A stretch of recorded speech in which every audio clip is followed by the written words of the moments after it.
We're now joined by a guy who has his fingerprints all over broadcasting in Missouri. It's Joe Northern. Joe started in Cape Girardeau and then moved here to Columbia, where he became KCOU's programming director and worked for countless different outlets. Joe, thank you so much for joining us. Thank you for having me, Mickey. This is super strange to be back here after having my fingers all over so many places, but it's strange to come home, but but good to be back. And supporting obviously a great cause that I feel my group and we've really kind of helped spearheaded nearly a decade ago, over a decade ago now. Absolutely. That's where the ball started to get rolling and everything. We start all these interviews starting out in the beginning. Growing up, who were the broadcasters you looked up to, and what kind of impact did they have on your career?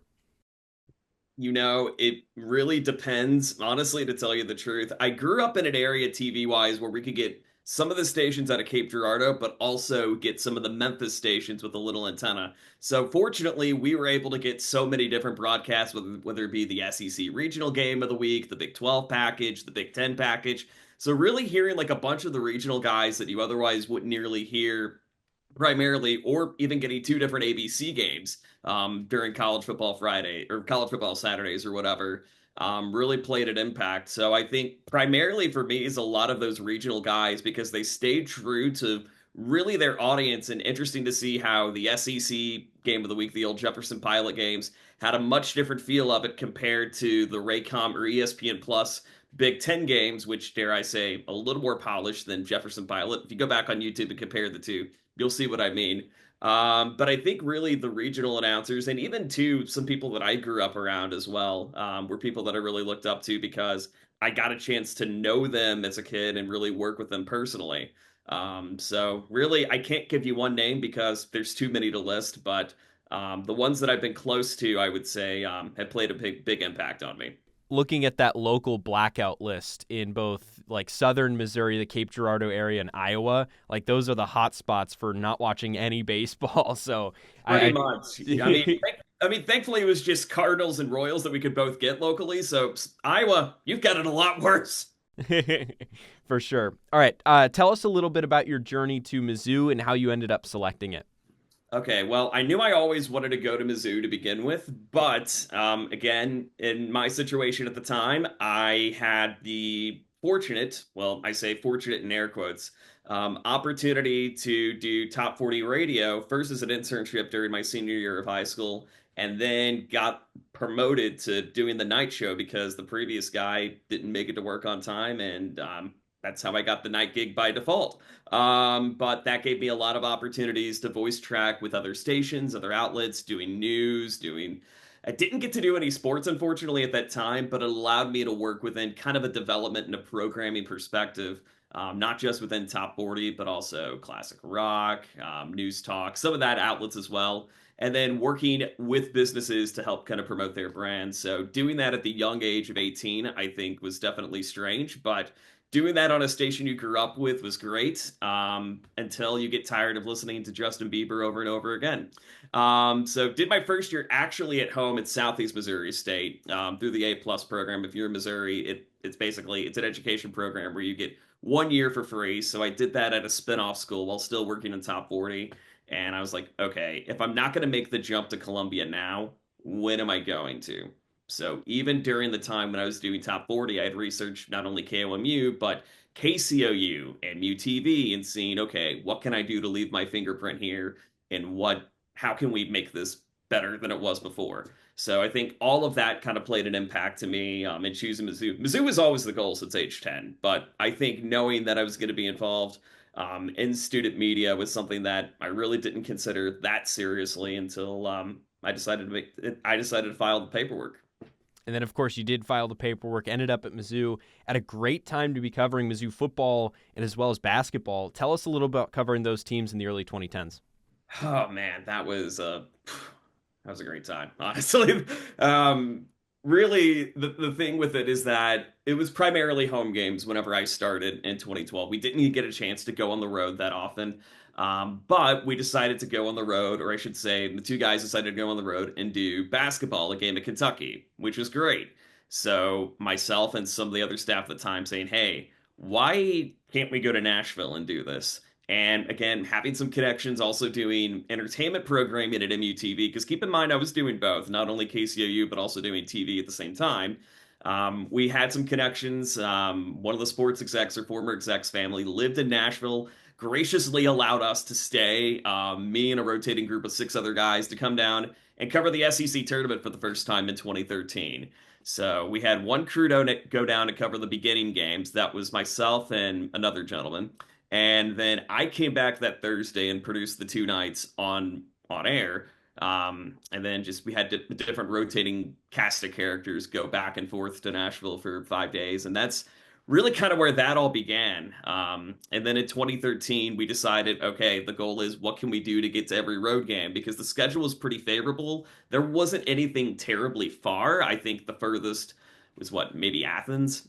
I think Athens or Lexington, and that ended up working out just fine, despite one interesting story, which we won't save on the air today, how we barely got on the air in Athens. If you're an insider, you know. But the fact that we were able to do that at such a historic time was great. And I was fortunate enough because I didn't actually call any play-by-play for that season, or really both seasons, to tell you the truth. I was more involved in building up the pregame show, which at the time, before we got started, was okay, we're on for 15 minutes, maybe talk about the game, throw it out to the commentators, play whatever music.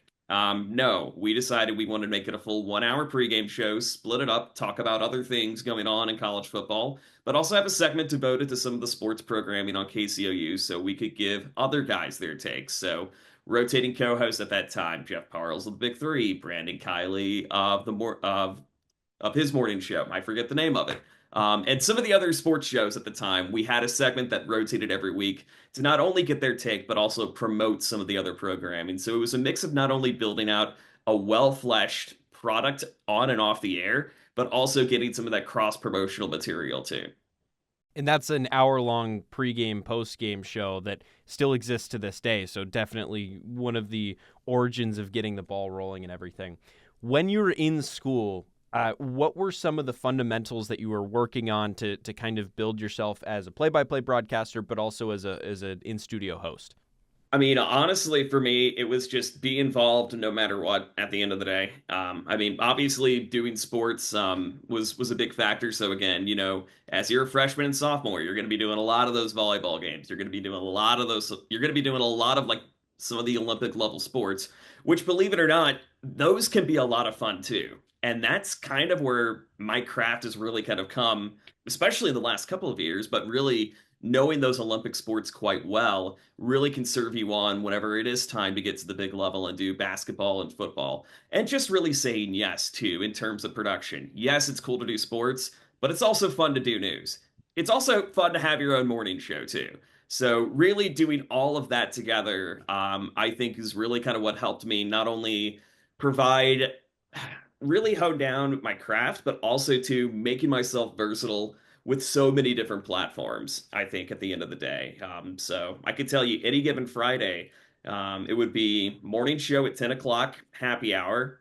Myself and the great Andy Humphrey, we were fortunate enough to get to do that for 2 years. But we also did the news together, the Pulse, on Fridays as well, which, of course, end of the week, we took maybe a few creative liberties to make that a little more fun than what the news should have been, unfortunately. And then weekends just coming in and producing if nobody else wanted to, or if I had the opportunity to do some of those high level games, but training people in the wings to be like, guys, you can have fun doing this too. It doesn't always have to be about play by play. But again, because of those opportunities that led to others throughout mid Missouri and throughout the Midwest. When if you think about it, there's only so many football games a year. Those basketball, baseball, softball, volleyball opportunities are much more easy to come by. So if you're in studio or play-by-play for those, that certainly gets you a lot more reps. After school, after Mizzou, you ended up going to become a graduate assistant with Columbia College after graduation. This is one of the best NAIA athletic departments in the country. Tell us a little bit about that experience. So actually, I had started working for them midway through my junior year, thanks to a connection over at MUTV. And what I thought was going to be a 3 month assignment actually ended up being the best 11 years I worked with any employer. Now, it didn't take me 11 years to get a graduate degree. That is That is not what we're saying by any stretch. But getting involved immediately with Columbia College, because not only, again, amazing program at the NAIA level, but they host a lot of high school games and played as kind of a production partner behind the scenes with the Norm Stewart Classic. And that was my first event I ever did with Columbia College. And sure enough, who was the guy who trained me on that? That would be one morning show host by the name of Cosmo, who is still a dear friend, probably my favorite mentor. I would say you talk about voices of broadcasting that's inspired me. Cosmo kind of one of them because he's again a dual guy who does entertainment but also does sports on top of that. So, that day, yeah, in December 2023, day after the SEC championship, mind you, really kind of set the ground for 11 years of not only doing PA but also filling in on the broadcasts, production behind the scenes, and then even in the 2 years as being a graduate assistant, working in arena, just trying to make the atmosphere fun, engage with our donors, and just put out a good product. Really. Since then, you've served, since your time at Columbia College, you served as play-by-play color commentator. You've DJ'd. You've done everything in mid-Missouri. What's the trick to kind of finding those opportunities? Is it more so connection-based or just reaching out?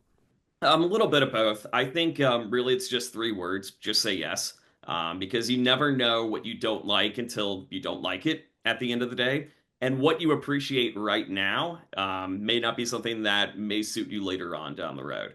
I think for me, what suited me the best at that time was and to be fair, after finishing up my graduate degree, there was a little bit of a part of me that kind of wanted to shake off some of the things and times at KCOU. Again, another story for another day. And again, reason why I now feel like coming back home to this is because an opportunity arose after doing 5 years of weddings to go back into play-by-play and broadcasting with MediaCom. And I know you and I we both know those games quite well.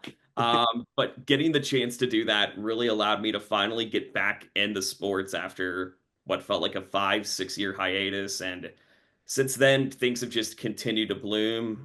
Work with other production companies in Southeast Missouri, mid Missouri, really. And then now, where I'm currently based in Northeast Indiana, producing for our AA hockey team, the Fort Wayne Comets, and also doing primarily Olympic sports for Indiana Tech, another powerhouse in the NAIA that has a lot of different things going on and a lot of great things for their student athletes. So, again, it's just saying yes, reaching out and networking, but also to just maintaining those connections and cultivating those connections that you realize are going to matter more at the end of the day. Anybody can make connections that can really allow you to make an impact, but really those that you could see talking to 5 years, 10 years down the road honestly go a lot further. That's at least what I've noticed in my case. Again, there are some friends I had in undergrad, which if I would have seen them today, I'd be like, you okay, my guy? Or again, friends that I've had for the longest time. I mean, I mentioned Andy Humphrey immediately at the top, but also Jeff Parles, yourself, James Stanley, Mark McDaniel. So many of those guys that I've had the opportunity to, guys and girls too. Emma Tiedemann, also fantastic. Kayleen Gull, just Ella Hoffman, just a bunch of great people that I've had the opportunity to work with in the past. That, I mean, again, times change, but two, just really just staying with your network, staying with your tribe goes a lot further at the end of the day. Yeah, for sure. And my next question was the move to Indiana, where you are right now. You kind of partially answered it. Could you expand a little bit upon what that's been like and what you're doing out there? Yes, so it's a little thing called Love and Marriage, thanks to my smoking hot wife, Emily. She is a resident physician at one of the major hospital systems up here in Fort Wayne. But I've been fortunate enough that I work remotely full time. So wherever we knew that we were going to match, I could just pick up, take my laptop. As long as there's Wi-Fi, we're good to go. And again, keep in mind, you mentioned that all the things that I've done broadcast wise and leaving fingerprints, that is just all side to what I do primarily full time, which obviously we won't dive into that. But I think for me, what keeps it fun after all this time is knowing that it's fun. Now, if you do want to push for this full time, go for it. I will be your biggest cheerleader no matter what. But for me in my situation, there had been times whenever I got maybe involved a little too deep. I hated it, I resented it, and it wasn't fun for me. So as long as it continues to be fun for me, I'm going to continue to keep doing games no matter what. I'm going to continue to take those opportunities. And I think really the big thing is just say yes, because you never know where it's going to lead to. For sure. And last question for you. Thinking back at your experience at KCOU, how has that kind of parlayed into and affected your journey going forward? Oh, how much time do we have? I think it could really it's parlayed in multiple ways, both professionally and personally. I think personally, again, it parlayed me to some of the best friends I still have to this day. Professionally, I think it allowed me to leave a mark on something that I didn't realize could leave as much of a mark as it has 12 years later. I mean, keep in mind whenever I transferred up, the station was just 4 years, 4 years before then. We didn't know if there was still going to be a KCOU to begin with. And being a part of that, and then just right place, right time with Mizzou football being dominant in those 2 years, the SEC move. I think basketball, well, we had that Kim Anderson experiment, but that's okay. I think just a lot of great things that happened around that time just kind of allowed me to take what was maybe an unopened opportunity to try to at least craft something that I think we could go back and listen to 10 years later and be like, you know what? We don't sound that bad. And I think just leaving your impact and making it better for the next person and the next person, which I can tell you, there's other stations out there that do sports, but there is no one in the country that does it better like KCOU, and no one that does it more accessible like KCOU.